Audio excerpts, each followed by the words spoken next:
我们今天讲马加比革命这一段历史，就像它所处的时代一样，是我们了解犹太教非常关键的一环。但是呢，它又是被刻意抹去的一环。如果不仔细解读这一段历史，我们就对耶稣时代的犹太文化不够了解。我们对圣经的历史、对新约的展开，就会陷入各种各样的迷思里。在两约之间的400多年，神没有借着先知说话，不等于他不主宰历史啊。我们前面已经看到了，他借着希腊的兴起，借着外邦的君王翻译了希腊文的圣经，为福音的广传做了预备。他也借着希腊的东征，让我们看到人本主义文明的困境。接下去呢，他还有一个重要的工作要做啊，就是在以色列人的心目中，他还要破除一个巨大的偶像。这个偶像不在外邦，而在以色列啊。那你可能会说，回归以后的以色列不是不拜偶像了吗？啊？哎呀，那我们还是把人想得太好了啊！人心就是偶像的加工厂，人怎么可能没有偶像呢？我们接下去花2节课的时间来看一看以色列人心中的这个偶像到底是什么。答案呢，在下一节课揭晓。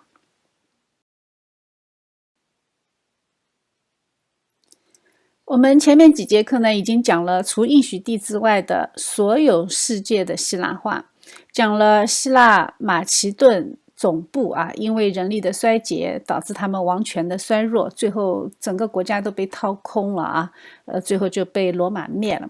我们在塞琉古王朝的疆域里看到希腊文化向东递减和衰弱。这么聪明智慧的大脑，整天都是我爱智慧，对吧？到了东方呢，也是离句吠陀啊。那离句吠陀的意思也是我爱智慧啊。但是我们也看到希腊哲学在东征的过程中，它慢慢的也被掏空了。它被什么东西掏空了呢？被人性啊。人性的人本主义是无法控制的恶疾啊，它就是一个恶性肿瘤，它一定会占据最大的空间，会挤压掉一切理性的成分。所以希腊哲学以理性开始，最后在东方以丧失理性结束。我们看到埃及托勒密王朝啊，埃及巨额的财富是他们的骄傲，但是他也架不住帝国的战争和扩张，而且因为财富呢，就招来塞琉古王朝和后来罗马的不断的眼红，不断的被卷入战争啊，最后导致衰亡。所以财富不是祝福，反而成为他们灭亡的原因。帕加马王朝呢，是因为君王没有后裔啊，又因为和罗马走得很近，最后直接就把政权送给了罗马。这种国家政权的更替，对那些热切盼望在人间掌权的君王们，那简直就是一个最大的讽刺。他直接就告诉我们，人间君王的自己难以跨越的困境，就是靠血缘传承的国度，它一定有高度的不确定性。谁家都有可能生出几个二愣子，对不对？你不可能保证你家的长子那都是上马能打、上朝能治的伟大君王。你要是生一群二愣子，那互相打起来你就更惨了。所以有时看看好像绝世反而成为一种祝福啊。所以神呢，通过这个王朝让我们看到人间君王的无力。这4大帝国面临的问题，最后都在政权上表现出来。最后他们都走向衰败，这是人间政权必然的命运。虽然从历史上看，他们好像总是被新生的很不成熟的力量所攻破，其实并不是蛮族有多强大，而是人类的文明它就根本没有持续性。神让我们看到这一点，我们才能在十字架面前谦卑下来。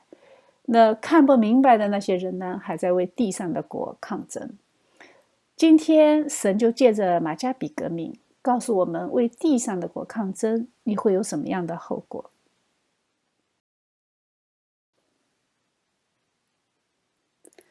我们前面讲过啊，感谢亚历山大大帝，庞大的帝国使希腊的语言和文化得到广泛的传播。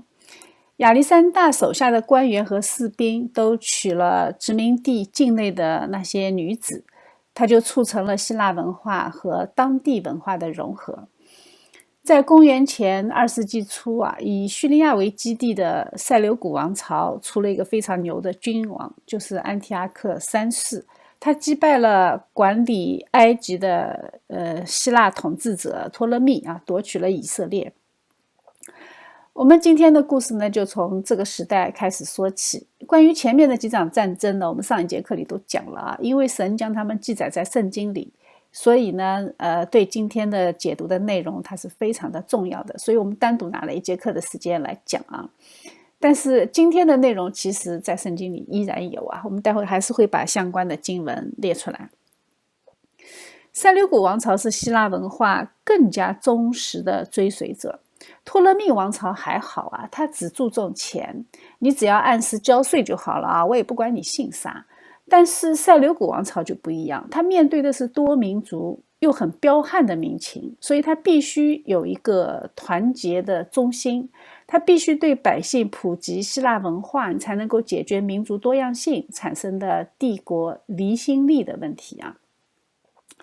那这样呢，就注定了以色列境内的犹太人在希腊文明统治之下，他就会受到巨大的影响，他有一种被希腊化的一种压力啊。有一个历史学家他就这么写，他说犹太人不免要和希腊化的邻居往来，更无法避免跟外地的同胞接触，因为还是有很多犹太人住在希腊的境内嘛。结果呢，他说吸收希腊文化和希腊思想就成了无可避免的事情。在希腊统治时期，你吸一口气也肯定会吸进一点希腊文化。这个历史学家写的挺有意思啊。不少犹太人呢都取了希腊的名字啊，也或多或少的染上了一些希腊的风俗和装扮。那不知不觉的，同化的力量就变得越来越强大。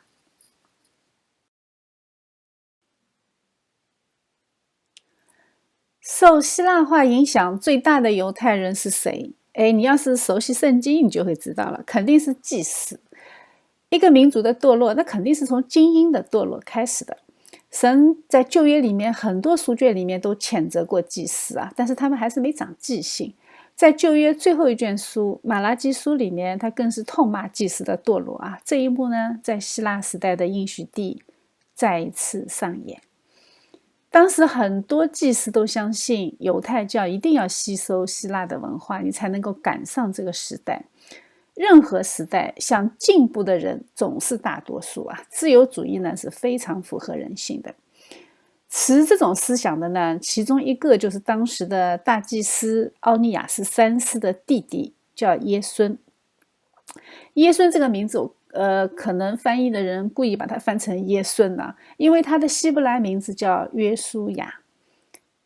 你知道了吧？希伯来文叫约书亚的话，他的希腊名就是耶稣啊，所以可能他们为了分辨啊，就把它翻译成耶孙。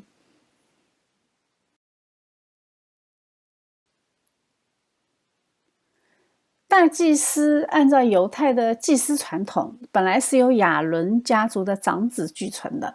从所罗门开始呢，就是由菲尼哈的后裔中长子继承。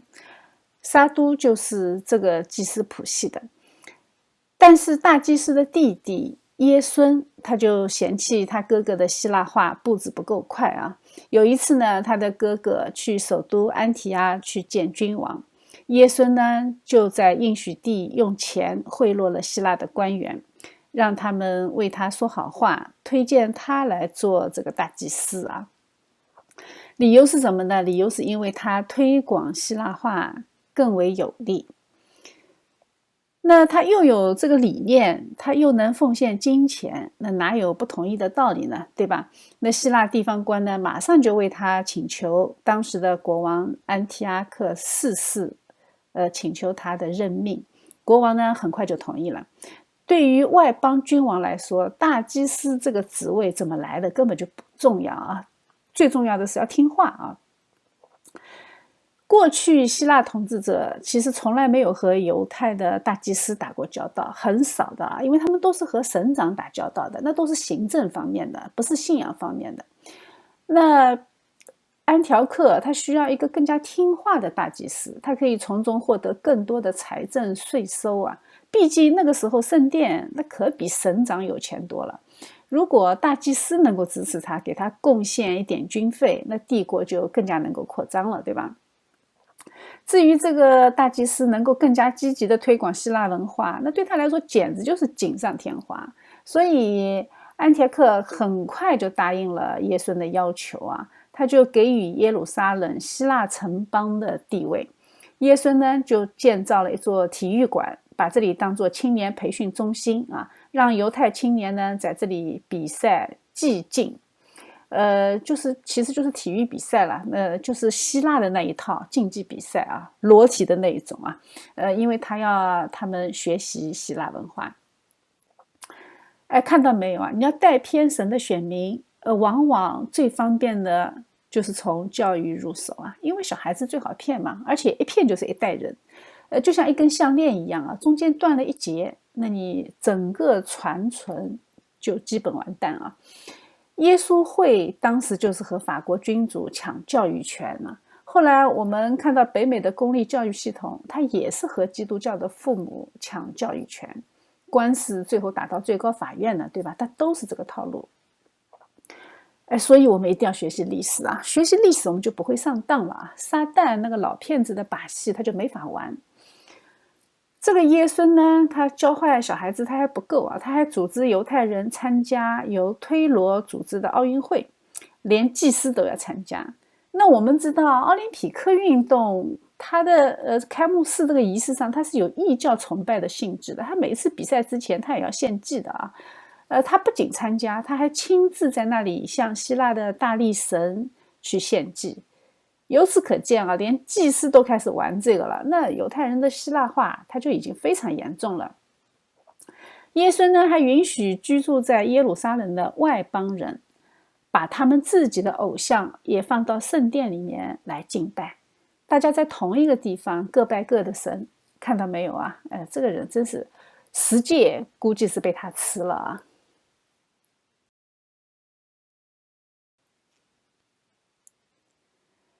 那你耶孙既然可以这么干，连自己的哥哥你都能背叛，那后面学习的人那就很多了，对吧？那3年以后呢，国王安提阿克四世他又收到一个请愿信，这一次写信的人呢叫穆涅拉俄斯啊，这个名字挺拗口。这个人呢，他根据犹太人的记载，他都根本就不是祭司啊。但是他承诺给君王更多的好处啊，我可以上交更多的税啊。那这个时候呢，安提阿古四世正好在攻打埃及。我们上一节课讲过这个细节啊，他打仗正缺钱呢，一看，这个更好，反正价高者得嘛，对吧？他又没有原则的，他就同意了，就让他取得了大祭司的职位。那被放弃的耶孙呢，他不甘心被免职，但是他又怕被杀，他只好逃亡。那莫涅拉俄斯呢，从圣殿的府库中，他就抽了大量的金钱来兑现他的承诺，他就把这些钱都给了君王。结果呢，他这样的做法就受到当时还在安提阿逃亡的那个前任大祭司的谴责，是前任啊，是耶孙的前任，就是耶孙的哥哥啊。他当时还在首都逃亡呢啊，那个被耶孙篡位之后，他就没有回过耶路撒冷。那他既然是前任的大祭司，他在犹太人当中还是有点影响力的嘛。那怕犹太人跟着他的风向跑呢，这个穆涅拉俄斯呢就更狠啊，他就派人偷偷的去安提阿，把这个大祭司给做了啊，就把他给杀掉了。当时安提阿古四世在埃及打仗，他非常不顺利啊，他踢到了一个铁板呢，这个铁板就是罗马。罗马那个将军不是给他画了一条线嘛，那他想好了以后再从沙线里出来啊。他打输了，这个消息呢就跑得飞快，传到应许地之后呢，他又被添油加醋啊，说这个国王打仗打死了，死在埃及了。输了和死了之间他只差一个马拉松啊，跑上几十公里呢，他就变了。一听说安提阿克已经死了，耶孙一看，哎，机会来了啊，他就马上带了1000个手下返回了耶路撒冷，他要从这个假祭司的手上夺回大祭司的职位。结果这个时候呢，安提阿哥四世战败回国，路过应许地，他一听耶孙的这些做的事情啊，他就气不打一处来，我还没死呢，你就开始造反了啊，把我任命的大祭司给干了。于是呢，这个耶孙本来是一个推广希腊文化的急先锋啊，这个时候呢，在他国王的心中，他已经成了带领民众抵挡希腊文化的急先锋。这个角色转换也够戏剧性的吧？啊！但是安提阿古他可不管啊，反正你推翻了我任命的大祭司，哎，你就不是一个好东西。于是呢，他决定要镇压。他一旦动手，那后果就不堪设想了啊。我们以前讲过，他给自己起的名字叫什么？叫安提阿古伊比凡尼啊。伊比凡尼的意思就是显现的神。但是呢，百姓根据谐音给他起了另外一个名字啊，叫伊比曼尼。伊比曼尼的意思就是疯子啊，所以接下去的事情呢，估计大家都能猜到了啊。这个人呢，他妥妥的就是个疯子。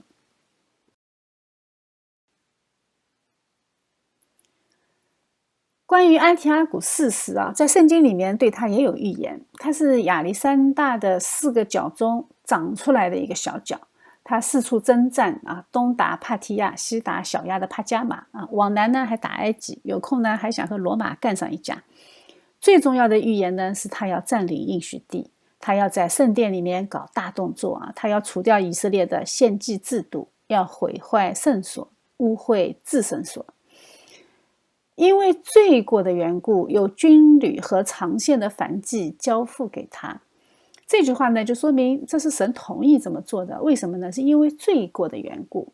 以色列肯定在希腊化的道路上惹了神的愤怒啊，于是呢，他将真理抛在地上，任意而行，并且还很顺利。既然这都是冲着真理来的，要践踏真理的，那神还允许它发生，说明这里面有神需要以色列人学习的功课。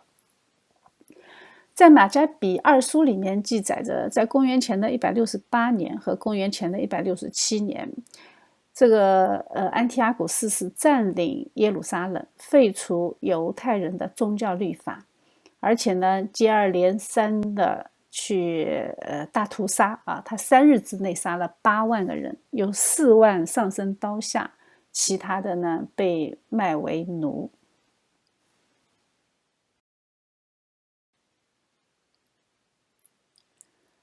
当然啊，神也剧透了他的结局啊。虽然他的权柄很大，却不是因为自己的能力，因为是神允许的啊。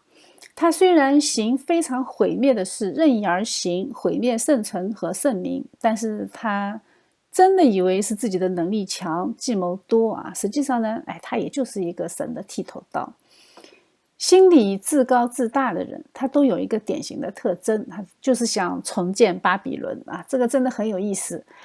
他修建希腊化的城市也就算了啊，他居然还想重建巴比伦呢，所以最后他的死亡也非常符合神对他的审判。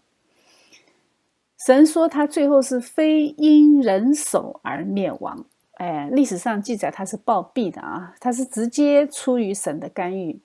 我们想到亚历山大也是想重建巴比伦的，对吧？那他也是暴毙的，对吧？历史有巧合吗？没有啊，只有神的旨意在地上成就。在摩西·佩尔曼写的一本书《马加比家族》这一本书里面呢，他记载着面对耶孙的造反，安提阿古反应这么大，那很可能是他认为这是犹太里面的亲埃及的势力在起作用。因为他免了耶孙的大祭司的职位嘛，他就觉得耶孙可能就记仇，然后投靠了埃及啊。世上不是在流传说他战死了嘛？这个风很有可能就是耶孙放的。当然了，他也认识到，只要犹太宗教还存在，他就一定会成为反对势力利用的武器。以前犹太被埃及统治的时候，有人支持塞琉古王朝而反对埃及，当时犹太人里面呢就有他的带路党，对吧？那现在理所当然的也有人支持埃及而反对他嘛。很有可能就是因为他们回过神来了啊，觉得我们还是在埃及的管理下比较宽松啊，毕竟埃及是不推广希腊化的嘛，所以保守主义势力在君王的眼中，你就是亲埃及的势力，这是可以划等号的啊。其实我们想得明白一点，百姓永远是求变的啊，你永远无法满足他，谁当王他们都不会满意，谁在台上他就反对谁啊。毕竟人的欲望是多样性的，百姓是最大的墙头草。但是安提阿古不是这么想的呀，他想你们这么不听话，一定是因为你们的宗教信仰在作怪啊。总而言之，你就是不肯希腊化嘛。于是呢，他就从宗教下手来摧毁犹太的帝国离心力啊，他就让你们能够没有宗教信仰，你就只能信希腊宗教了啊。只要还让你们坚守这么独特的宗教，你们就永远不会消停，永远不会和帝国一条心。哎，说明他找问题啊，他找的还挺准啊。安提阿古呢，就派出了军队占领耶路撒冷，圣殿被抢，犹太教被禁止，行割礼呢就变成了死罪，守安息日也是。在公元前的167年12月份，就发生了最大的对犹太教羞辱的事件，就是国王下令啊，在圣殿里面要建一座供奉宙斯的祭坛，而且命令犹太人呢要用猪肉给他献祭，还要把猪血洒进至圣所。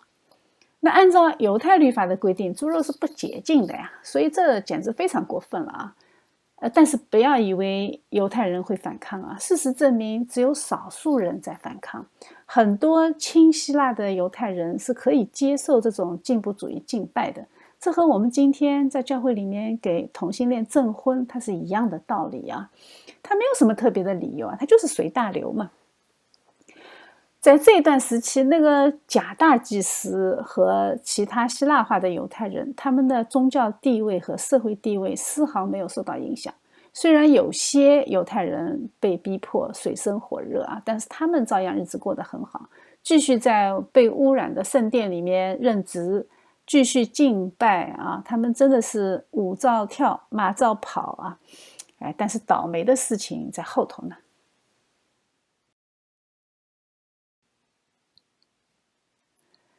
他的这些行为在圣经里面同样是被神预言的，在但以理书的第11章，它里面说，王必任意而行，自高自大，超过所有的神，又用奇异的话攻击万神之神。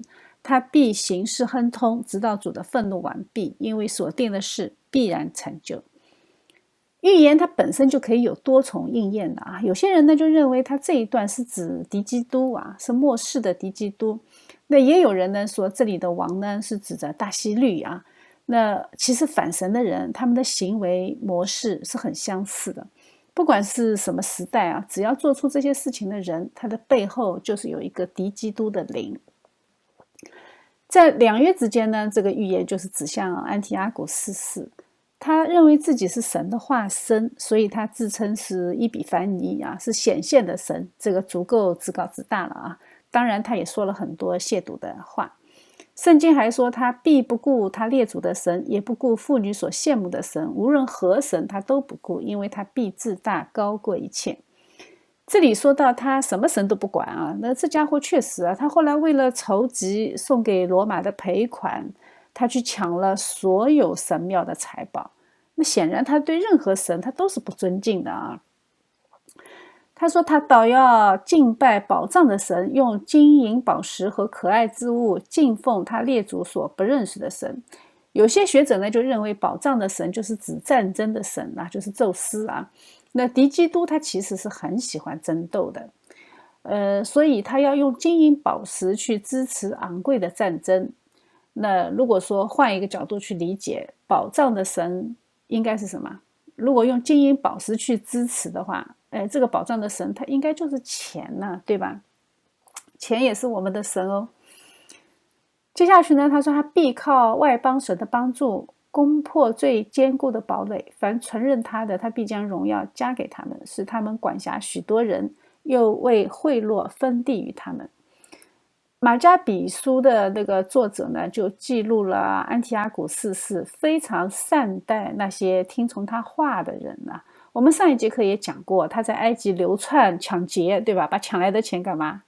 把抢来的钱分给自己的下属，所以说从这个角度说，他真的是每一句话，每干一件事情，他都是在应验圣经的每一句话啊。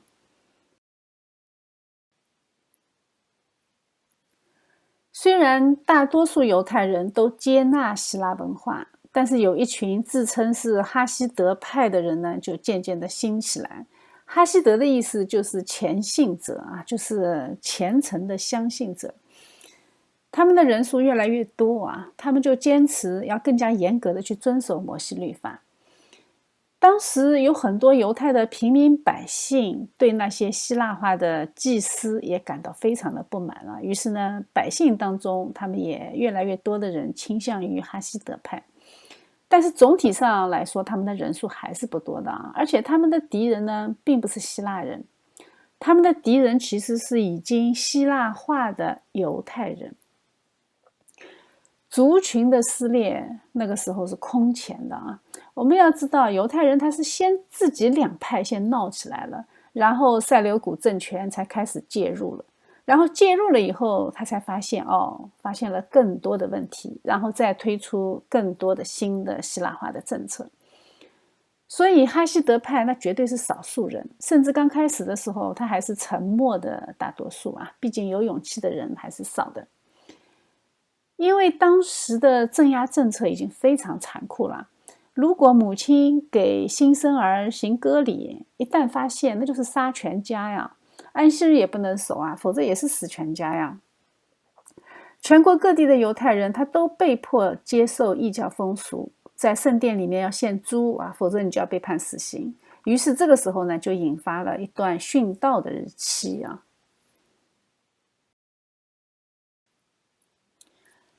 这一股希腊化的强行推广政策，从耶路撒冷开始，一直向乡村进行推进。一般的信仰状况是城市衰弱的最快，乡村的保守主义一般相对会持久一些啊。犹太人也不例外。当时呢，一个希腊的官员就来到耶路撒冷西北方的一个小乡村啊，那个乡村的名字叫做莫顶啊，它有不同的书里面它有不同的翻译方式啊。他们当时呢，就跑到这个小乡村里面去设立了个祭坛，然后呢，准备向他们去宣讲，或者说去重新演练一遍希腊化的献祭方式啊。就是要带这批乡巴佬啊，我们在献祭制度上，我们要与时俱进啊。他们要向偶像献猪肉。这个地方呢，住着一个犹太的祭司家族啊，那个年纪最大的那个呢，叫马他提亚。这场献祭呢，应该是由他来献祭的嘛，对吧？他要是带头献祭，那百姓就好办了嘛，就跟上了嘛。但是马他提亚是断然拒绝啊，那当时场面就很尴尬啊，那互相都坚持，谁都不肯让步。于是呢，有一个犹太人就上来打圆场啊，就说来啊，大家合一最重要。祭司既然太坚持原则，不肯来献祭，那我不是祭司啊，那我犯点错误就犯吧啊。我来献祭啊，大家都可以下台啊，都找个台阶好下嘛。这个行为听起来是不是应该很高尚啊？但是呢，马他提亚就非常气愤，于是呢，他就夺过武器，就把那个献祭的人给杀死了。事情发展的实在是太快了，太突然了。希腊官员和他的随从士兵惊呆了啊，完全没反应过来，还在那里震惊呢。马他提亚就把希腊官员和几个士兵也统统都杀死了。当地的其他的希腊士兵还来不及反抗，马他提亚和他的5个儿子和城里面其他的居民就起来把他们给团灭了。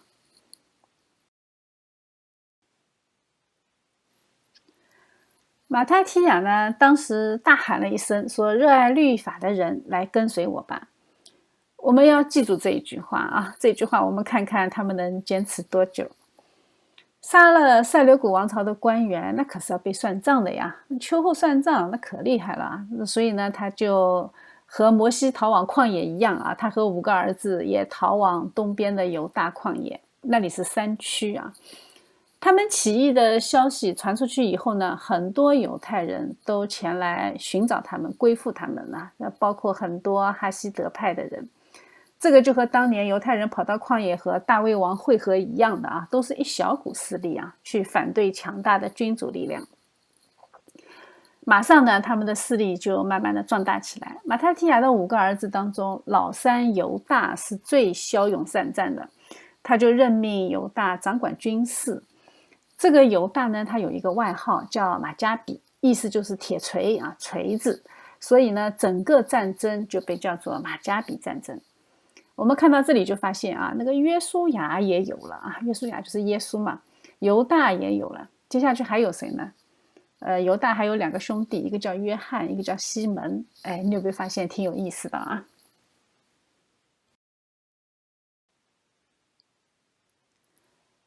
在起义的第1年，马太提亚的儿子他们的军队数量还不是太多啊。那安提阿古的军队呢，就尽挑安息日去攻击他们。他们虽然有还击的力量，但是却不愿意违反安息日的律法，结果就经常惨遭屠杀，场面相当壮烈。当时已经被起义军视为军事领袖的马他提亚呢，就决定要允许犹太人在安息日自卫。哎，我们看到没有，人的困境就体现出来了。当初不就是为了遵守犹太律法而奋起反抗的吗？结果现在自己就开始违反了，意不意外？这个决定不仅仅是战略意义上的妥协，它也是犹太教的大破例。从此以后呢，犹太教就开始允许宗教领袖根据形势的变化修改犹太的律法。那这个口子一开，那人的司法解释和宪法修正案，那就是一本一本的往上加呀。等耶稣来的时候，犹太的口头律法就已经到了被耶稣批评的地步了啊。在犹太的塔木德当中，约马篇里面记载了这样一句话，说让他们亵渎一个安息日好了，好让许多安息日得以保持神圣。但是他们忘记了，律法是整全的，你破坏了一条，就等于破坏了全部。这个在雅各书第2章里面有解释啊，这一点犹太人他显然是没有想明白的啊。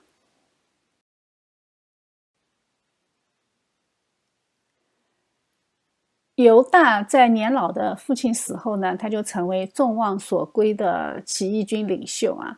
他是知道没有办法正面和马其顿的那种军事作战方针去对抗的嘛，所以他就创造出类似于现代游击战的那种战术。马其顿方阵我们知道是大阵容啊，它排成大方阵，向敌人进行碾压式的进攻。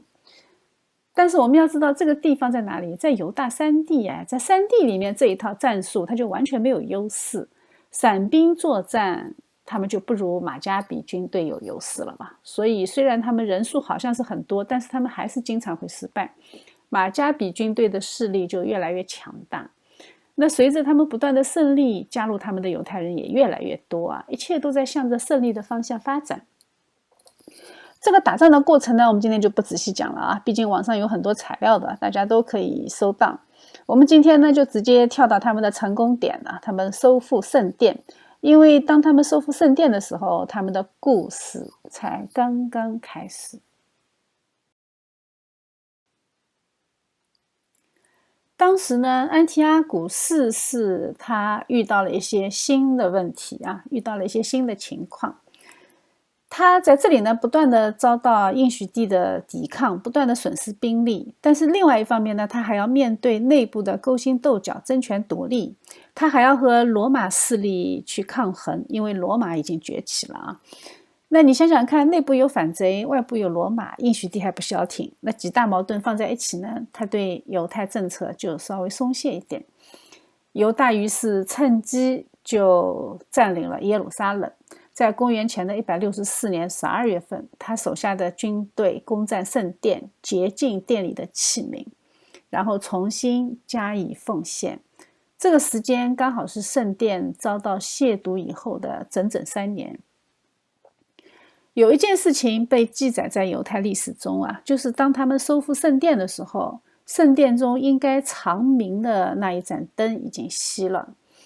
在利未记里面说，祭司在赎罪之前7天不可出会幕的门，第8天要献赎罪祭。也就是说，这个长明灯要点8天，不能间断了。但是当时他只找到那个1小瓶灯油啊，那个灯油呢只能点1个晚上，量是不够的。而且制造新的灯油，它是有一套非常非常严格的程序的，它是要洁净的嘛，所以它需要8天的时间。但是奇迹发生了，这1小瓶灯油它一直燃烧了8天。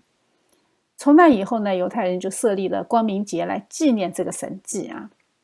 他们把这个金灯台呢，也从原来的7个灯头两边各加了1支，变成了9支。我也不知道为什么他们这么做啊。金灯台那可是神亲自授意摩西按照这个样式制作的，我也不知道有什么事情可以让他们去改变这个律例。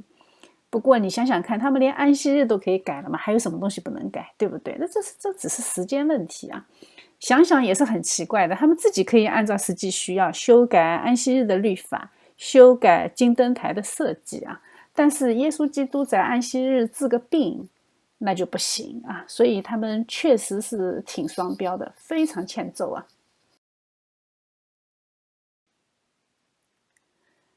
而这一切呢，同样被圣经预言到了。在但以理书里面，他这样记载：天使问话，那些践踏真理的事情，要到什么时候才能了结呢？要到几时才应验？它原文更加准确的翻译是要持续到几时呢？他的回答是到2300日，圣所就必洁净。2300日，它这个原文是2300个晚上和早上。犹太的解经家就认为，这一段时间的计算是从主前的167年安提阿古下令停止犹太人献祭的那一天开始算，一直到主前的164年12月份光明节洁净圣殿恢复献祭为止。这个时间段呢，刚好是2300个被安提阿古打断的长线的晚祭和晨祭。因为一天献祭2次嘛，那换算到天的话呢，就是1150天，或者3年零70天。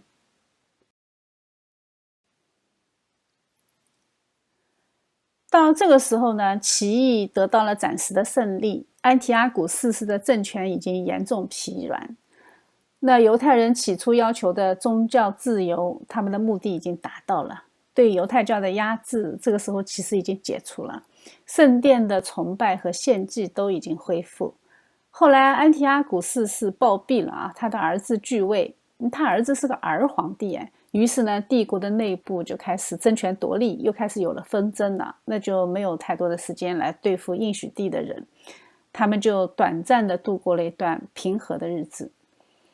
在这种情况下呢，哈希德派就觉得自己是功成身退的时候了啊，于是他们就离开了犹大的军队，就各归故里。不过呢，犹大还是有其他想法的，因为通过这些事件呢，他就领悟到一个事实啊，就是没有政治的敬拜是不稳定的。因为万一君王反悔了怎么办呢？因为安提阿古四世他经常出尔反尔的啊。既然犹大想想看，既然我的手下已经有了一支训练有素的军队，那就干脆用来建立一个独立的犹太王国，恢复当年大卫王的荣光啊。我们看到这个时候他们的革命方向已经改变了啊！本来是要说要什么？是要宗教自由啊！现在要什么？现在要政治自由了啊！事实证明，他们的判断也是对的。没过多久呢，塞琉古新的统治者又带着部队杀过来了啊！在进行了顽强的抵抗之后，塞琉古也没捞到什么便宜。但是帝国内部的儿皇帝呢也不太稳定啊，将军呢也需要回去争权啊，他们就和犹大又订立了条约，同意他们宗教自治。那这一个反复以后呢，犹大就更加认为自己的做法是对的。就在这个时候，可以从塞琉古王朝的统治下稍微进行一些喘息的时候，犹大就马上向罗马派出了使者，和罗马订立了攻守盟约。这个让我们想到了什么？犹大末期也是老是和埃及结盟啊，一会儿和亚述结盟，一会儿和巴比伦结盟，对吧？看到没有？他们走着走着，他就会用政治的方法去解决信仰的问题。历史是重复的，但是人呢，又是不会吸取教训的。后来犹大在公元前160年的一场战役中阵亡，他的兄弟呢就仍然继续坚持。在犹大的兄弟约拿单的努力下呢，他一边用武力抵抗，一边用外交手腕啊，最后呢就迫使塞琉古王朝的君主委任他做新的大祭司。那个时候那个整个犹太地的大祭司就已经兼统治者了，但是塞琉古王朝呢却保留他们的宗主权啊，这个也是象征性的宗主权。这个时候我们看到，当初他们反对的是塞琉古在他们那里任命大祭司啊，因为他们没有按照犹太的大祭司的具存法来做，他们对这个意见很大。结果现在他们走上了一模一样的道路。他们虽然是祭司谱系，但是却不是大祭司的谱系。同样，他们被塞琉古王朝照样也任命了大祭司，所以他们最后走来走去啊，走回到他们当初反对的那个模样。这个约拿单呢，他其实也是蛮天真的，他后来被塞琉古王朝的人设了一个局啊，骗过去以后抓起来杀掉了，他算是死于非命。他的兄弟西门，就是马加比兄弟的最后一员，就取代了他的位置啊。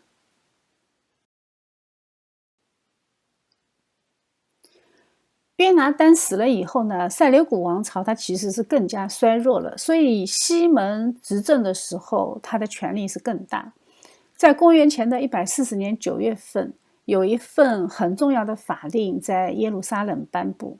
这个法令是用希腊语写成的，刻在铜板上啊，上面就说了塞琉古王朝的君主委任西门做大祭司，将他列为自己的朋友之一，加给他很大的光荣。犹太人和祭司们都喜欢西门常做他们的领袖和大祭司，一直到有一位忠诚的先知兴起为止。这个是记录在马加比一书里面啊。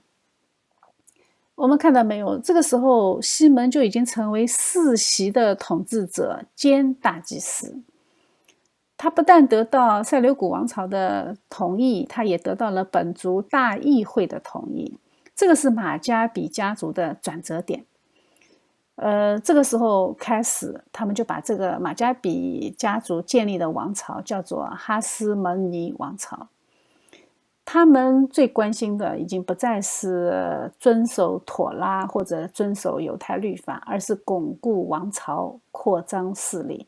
所以他们后来的一些故事就很让我们感慨啊。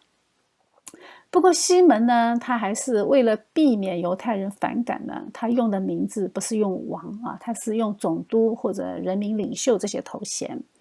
但是呢，我们知道他其实已经成为实际的统治者。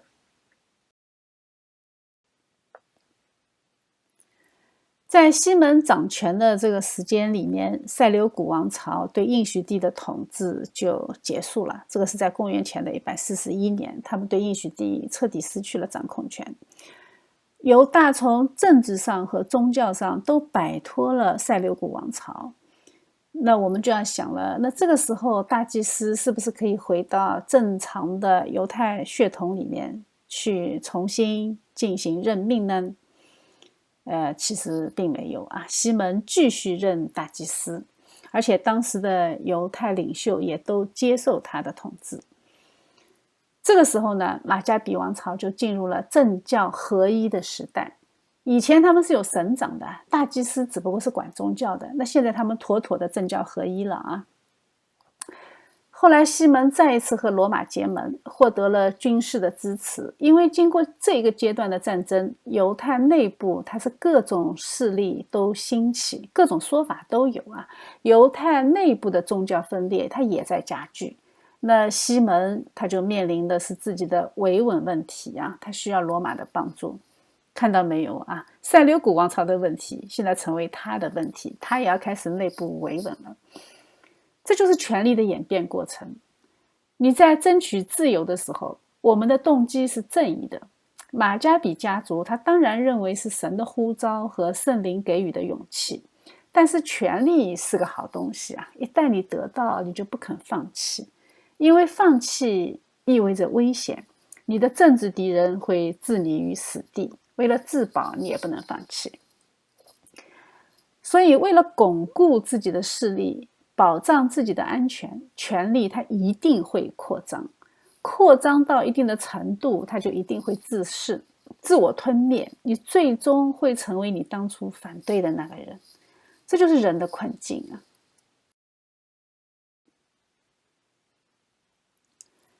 马加比家族的抗争，从任何意义上看，他们的初衷都是好的，他们的勇敢和忠诚都是值得称赞的。但是当事情开始进展的时候，也就是说当群众运动被推动起来的时候，事情的发展方向往往是不由这些领袖自己能够控制的。带头违反安息日的律法，他们自己能够预见到吗？最后自己篡夺了大祭司的职位，他们能预见到吗？但是他们总是有理由的，因为当时的时局逼得他们这么做。虽然当时希腊化的祭司破坏了人民对祭司的信任，但是马加比王朝并没有改变这个状况。在哈斯蒙尼王朝的统治下，对祭司的信任就更进一步的动摇。真的啊，由热衷政治的祭司取代大卫王系的中性君王进行统治，其实也并没有给犹太人带来真正的幸福。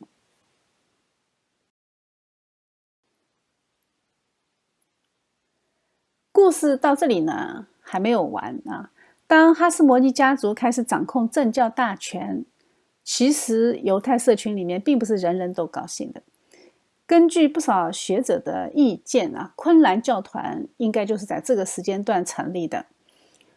我们知道，本来犹太里面应该是撒都家的人做大祭司的，结果大祭司的位置换人了啊。那他们当中呢，有一个祭司就离开了耶路撒冷，带着一群反对哈斯摩尼王朝的人，就搬到死海附近的犹大沙漠里去居住。有人认为这个祭司呢，就是死海古卷里面的那些昆兰文献里面提到的正义教师啊。死海古卷里面有一卷圣经哈巴谷书的评注，在这一卷书里面，他就谴责那邪恶的祭司，他起初奉真理之名蒙召，一朝贵为以色列的统治者，就心高气傲。那很多学者就认为他是指桑骂槐啊，他那个昆兰派描述的邪恶祭司，可能就是约拿丹，或者也有可能是西门啊。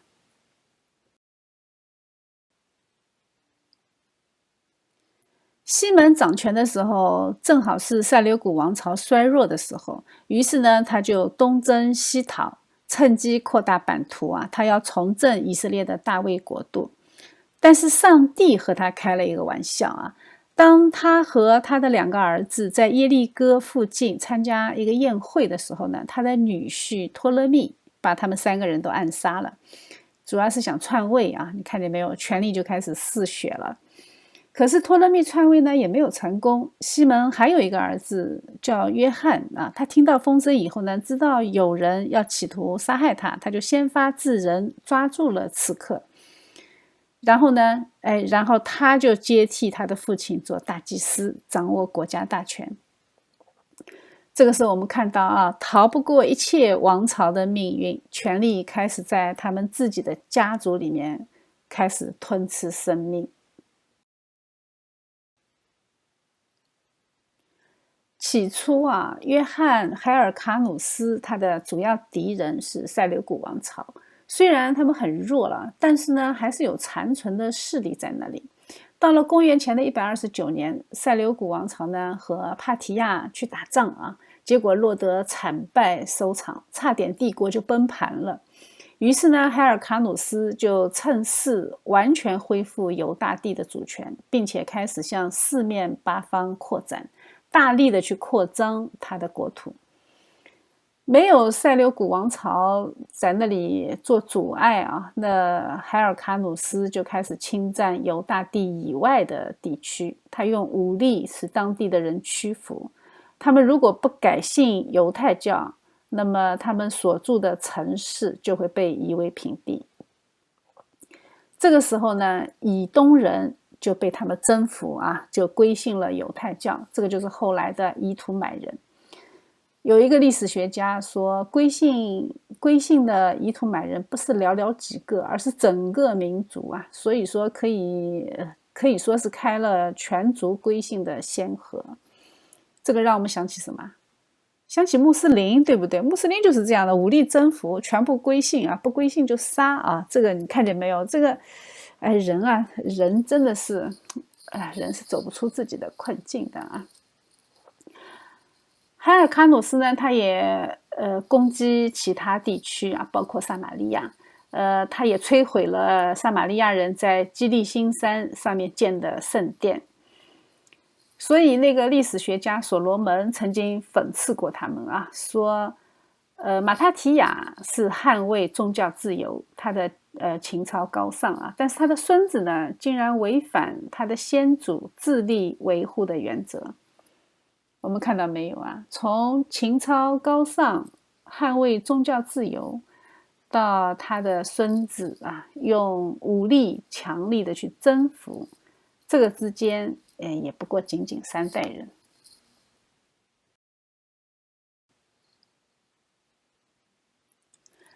犹太历史学家约瑟夫曾经在他的历史书里面提到过，在海尔卡努斯执政时期，法利赛人和撒都该人他们的影响力都越来越大。约瑟夫最早提到的法利赛人呢，是在约拿丹在位的时候。那个时候，约拿丹不是要求塞琉古王朝任命他做大祭司吗？那可能就是这个时候，哈希德派里面分离出很多人，因为哈希德是非常敬虔的宗派，他们是支持马加比为信仰而战的。但是后来他们发现，关于大祭司的问题，他们内部就产生了分裂。那这些分离者呢，就是后来的法利赛人。法利赛人都是一些平民出身的学者啊，他不是什么名门贵族，他们对虔诚有自己的看法。他们呢是致力于将律法要活出来，所以他们在实际应用的层面上呢，会加大律法的实践。于是他们就发展出一套解释圣经的新方法啊，就是后来被称为口传律法。在西门统治的时候呢，法利赛人里面有人被委任做元老院的议员啊，这他们的影响力就开始越来越大。那元老会议就是后来的公议会啊。约瑟夫他也提到，海尔卡努斯他起初是法利赛派的学生啊，他是十分支持这个派别的。但是后来法利赛派就谴责海尔卡努斯不肯放弃大祭司的职位，那他们开始关系就决裂了。他就下令取缔法利赛派的信仰，甚至开始转过来支持法利赛人的对头撒都该派啊。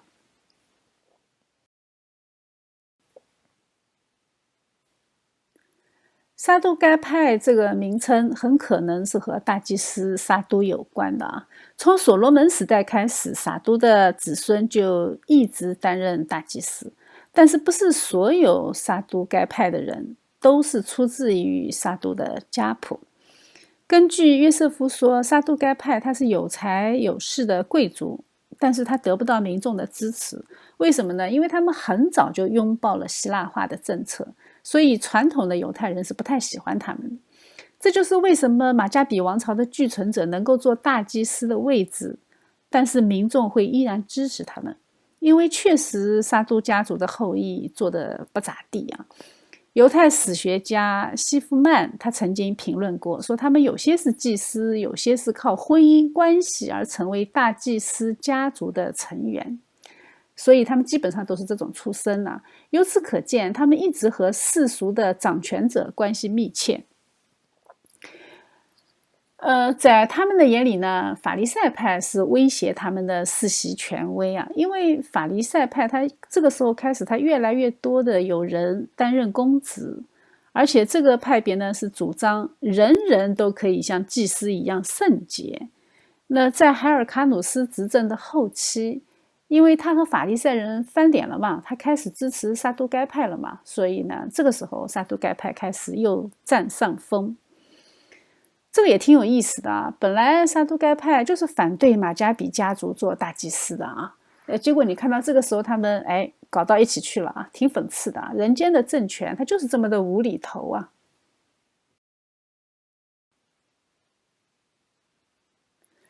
海尔卡努斯死了之后呢，他的长子沿袭了父亲的政策，强迫周边的人改信犹太教，把加利利北部呢也纳入了他们的版图。但是他在位仅仅1年就死了啊！他的弟弟亚历山大呢，继续他的王位，在公元前的103年，一直统治到公元前的76年。这个是哈斯蒙尼王朝的全盛时期。亚历山大是弃用前人的政策，他公开宣布自己是大祭司兼君王。我们看到没有，西门他是没有声称自己是王的啊，但是这个时候呢，他就已经开始宣称自己是大祭司，还兼君王。那哈斯蒙尼王朝和法利赛人之间的冲突就开始加剧，甚至引发了内战啊。这场内战有5万个犹太人丧生。叛乱被平息之后呢，他就效法异教君主的做法啊，他就把800个叛乱分子挂在柱子上啊，当着垂死的叛徒的面前杀害他们的妻子和儿女。这个让我们想起西西家被掳的时候的那个场景啊，我们看到没有？他们已经成为他们反对的人。而且呢，他还当时，这边在屠杀啊，他旁边还在摆宴席，公然和嫔妃吃喝玩乐。这个让我们想起，那个尼禄，对吧？那尼禄就是这么干的啊。在《死海古卷》里面，那个纳洪书的评注里面，他提到愤怒的狮子把人挂在柱上活活杀死，可能指的就是这一件事情。他虽然敌视法利赛派，但是他还是比较讲究实际的啊，他毕竟是个政治家嘛。他后来看出来法利赛人越来越受民众的欢迎，所以他在临终的时候呢，他就嘱咐他的妻子莎乐美亚历山德拉啊，他就嘱咐他说要他和法利赛人携手合作，巩固王朝的势力。然后他死了以后，他居然留了个遗嘱啊，让他的妻子继位，他没有把王位传给儿子。他的妻子呢，确实很精明能干啊。他在位的时候，人民生活比较安宁啊。他在位了将近20年吧，10来年啊。在哈斯摩尼王朝的历史上，这是一段比较平和的日子。这个时候，法利赛人再次得势啊。那取缔他们的信仰的禁令呢，也在这个时候被废除，所以他们东山再起。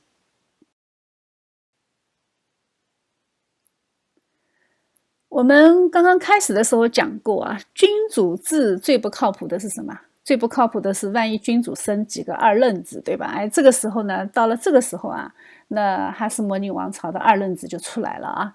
这沙勒梅死了以后呢，他的2个儿子就开始争夺王位。一个呢，就是担任大祭司的海尔卡努斯二世啊，另外一个呢是阿里斯托布鲁斯二世。2兄弟的政治手腕和军事才能呢，和他的爹是根本不能比的。自从塞琉古王朝瓦解以后呢，罗马就派了一些兵，就是驻扎在他们的附近啊，而且这些部队越来越多，越来越多啊，不断的派进来。但是这2兄弟呢，就互相之间斗来斗去抢王位啊，对外部的形势什么都不知道啊，就是很茫然的啊，什么都搞不清楚，全部用来内斗了。在公元前的63年，罗马有一个非常有名的统治者庞培啊，他呢在大马士革，这2兄弟呢就觉得，罗马不是我们的盟友嘛，对吧？罗马呢就是个舅舅一样的存在啊。这2兄弟互相之间打来打去的，他们就觉得要请庞培过来给他们做一个调解啊，让他来论论看啊，我们到底谁做领袖？结果呢？结果庞培看你们这么拎不拎清啊，就直接直接带了部队来把耶路撒冷给占了啊！你们谁都没有这个资格管，我自己来管啊！所以哈斯蒙尼王国就在这个时候成为罗马的藩属国，他们开始没落了。后来呢，罗马元老院就册封了一个以土买人，叫希律，就册封他为犹大的王，把他称为罗马人民的伙伴和好朋友啊。公元前的37年，希律大帝接管了耶路撒冷，哈斯蒙尼王朝从此灭亡。希律王他为什么会被罗马选中呢？因为他有一个太太是哈斯蒙尼王朝的末代公主。关于这个王国对后来的影响啊，我们在下一节课再来讲。今天呢，我们就先讲这个历史的部分。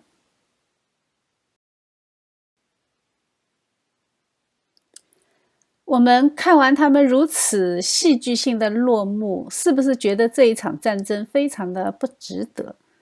但是我们始终要记住啊，是神允许让这一切发生的，因为神将这一切都记录在圣经里，让我们不得不承认，为什么这个事件之后，以色列人依然会相信神呢？就是因为他被圣经预言了。那奥斯维辛之后，人为什么不再相信神了呢？因为他们不读圣经啊，圣经里面说得很清楚，犹太人杀耶稣的时候，他们自己说啊，流血的罪归于我们和我们的子孙，这是他们自己要来的啊。神是公义的，而且呢，他们当时还表白呢，说除了凯撒我们没有王啊。那你既然都已经除了凯撒没有王了，那你们最后被凯撒杀，有什么好冤枉的呢？对吧？希特勒的兴起对德国当时非常兴盛的自由主义神学也是当头一棒啊！德国的教会那都被世界基督教联盟给开除了啊，连这么左的联盟都把它给开除了，可见他们令人失望到什么地步啊！他们错在哪里呢？就是因为他们在神学上和世界联合。我们有什么好抱怨的呢？对吧？关于以色列人的命运，圣经里面神说得很清楚，在以西结书里面，主耶和华如此说啊：我必使多人来攻击他们，使他们抛来抛去，被人抢夺。这些人必用石头打死他们，用刀剑杀害他们，又杀戮他们的儿女，用火焚烧他们的房屋。这样，我必使淫行从境内止息，好叫一切妇人都受警戒，不效法你们的淫行。人必照着你们的淫行报应你们，你们要担当拜偶像的罪，就知道我是主耶和华。当他们开始和希腊文化结合的时候，他们就应该从圣经里面知道自己的结局。可是很可惜啊，那个时候的祭司好像也是不读圣经的啊，否则他怎么会去这么做呢？对不对？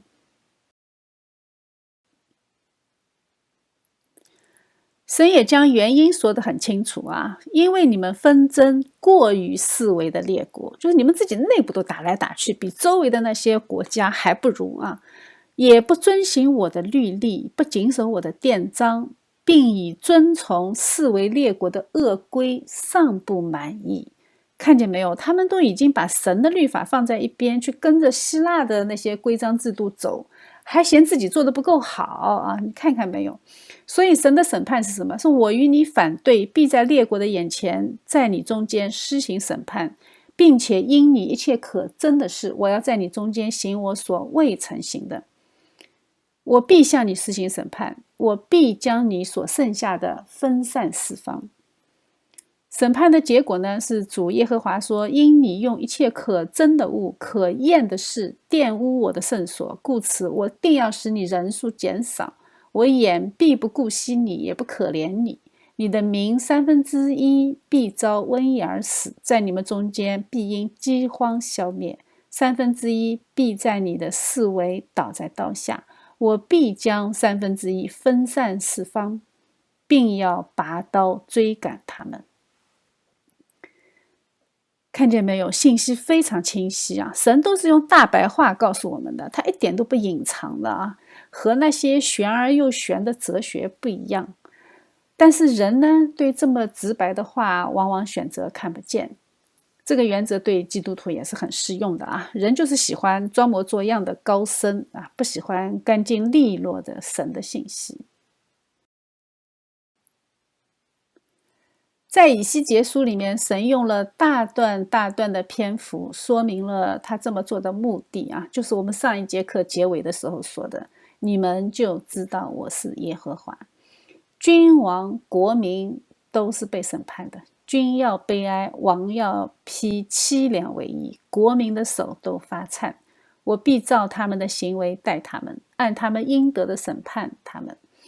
他们就知道我是耶和华。你们必倒在刀下，我必在以色列的境界审判你们，你们就知道我是耶和华。信息很明确吧？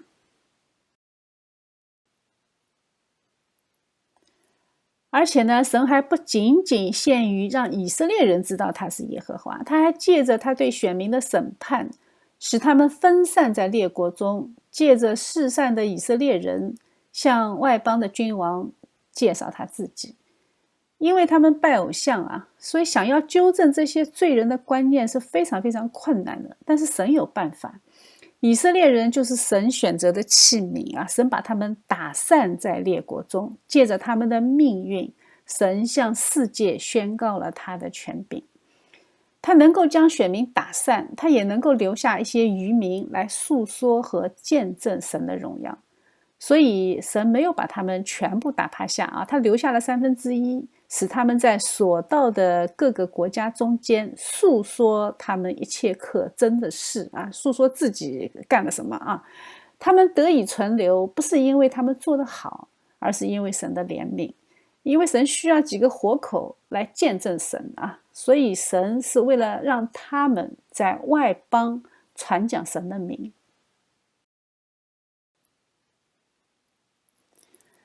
我们用了2节课的时间来说明这个问题的重要性。我们上一节课呢，讲了神在但以理书里面预言的这一段时间列国的历史。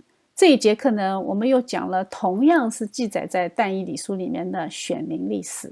目的就是要告诉我们，神在这个时间段里面，他左右开弓啊，他对列国呢拳打脚踢。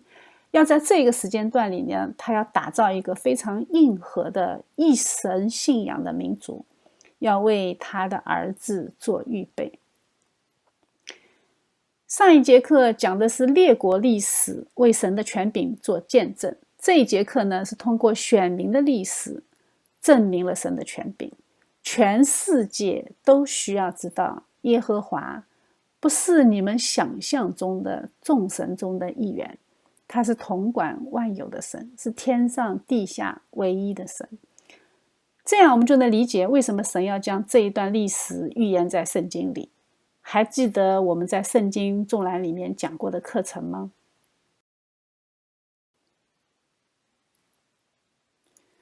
在旧约纵览的但以理书和以西结书这一节课里，我们当时讲过这一张 PPT。神通过这2卷书纠正当时世人的错误认知啊。但以理书呢，是对外邦君王做见证，所以神在但以理书里面详细记录了列国的历史。以西结书呢，是神对选民传讲的，所以它里面就解释了神对以色列人所做的一切事情的最终目的，就是终极目的，就是要使世界都认识耶和华。我们上一节课讲过了啊，这一句话是非常集中的出现在以西结书里面的。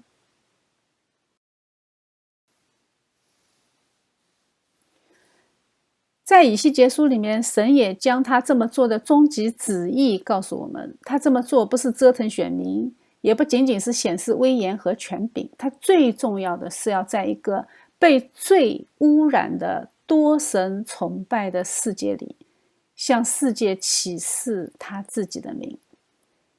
我们前面几节课讲过了，当时的世界是什么？当时的世界是一个多神的世界。为什么会多神的世界？是因为人的理性瓶颈决定的。这是一个被罪污染的世界，我们的人呢，又是被罪污染的理性。我们按照自己的理性，我们是怎么也不可能产生一神崇拜的信仰。在以希腊理性主义为代表的西方哲学和东方神秘主义为代表的多神巫术，这个时候他们已经殊途同归啊，他们都走到了历史的尽头。但是在这个时候，神告诉我们，神说：以色列家呀，我行这事不是为你们，乃是为我的圣名，就是在你们到的列国中所亵渎的。我要使我的大名显为圣，这名在列国中已被亵渎，就是你们在他们中间所亵渎的。我在他们眼前，在你们身上显为圣的时候，他们就知道我是耶和华。古代的人没有网络啊，传播学靠的是什么？就靠的人口口相传了。当以色列人被掳外邦的时候，耶和华的名就被他们知道。当神的子民回归的时候，耶和华的名就被高举。这是世人认识耶和华神的唯一途径。否则的话，你靠那些商人啊，靠那些旅游的那些客人传说的那些道听途说的故事，它是会被严重歪曲的。这个就像希腊哲学那样啊，在物质界的东西尚且在传播的过程中，它流失了这么大的信息量，那更何况是关于形而上的信仰，对吧？我们前面的课程讲过的嘛，希腊哲学一路向东啊，到了中国就已经面目全非了，对不对？所以神的名是必须被所有人当第一手资料去获得的。你这样的话，你下面的启示才能够顺理成章。所以被掳、被压迫，它一方面是炼尽选民、预备人心，更重要的是要预备神的名被彰显、被荣耀。